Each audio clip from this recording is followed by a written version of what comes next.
Hey, what is going on? This is Super Simple Fixes, and today we were going to be showing you how to do a couple of different things with your computer.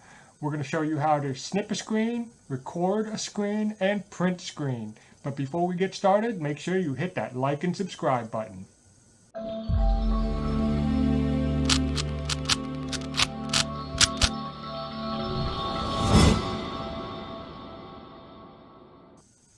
Alright, the first thing we're going to show is how to record your screen.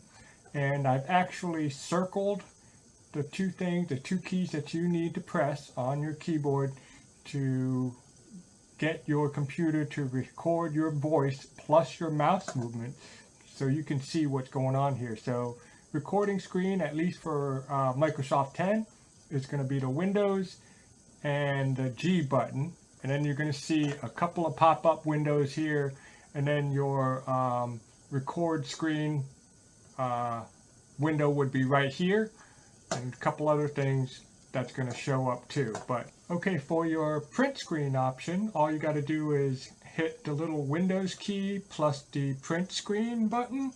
I actually have to hit the FN button, which is the function button.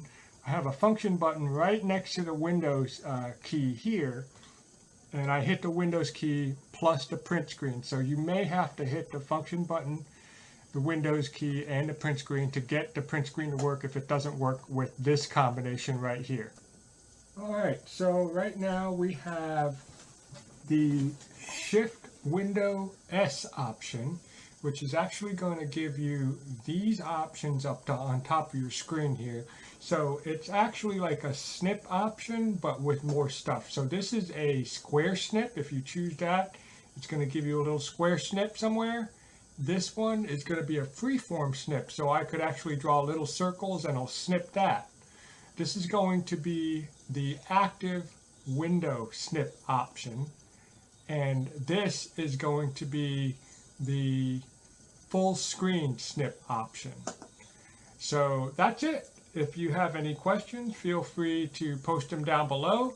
Other than that, you all have yourselves a great day.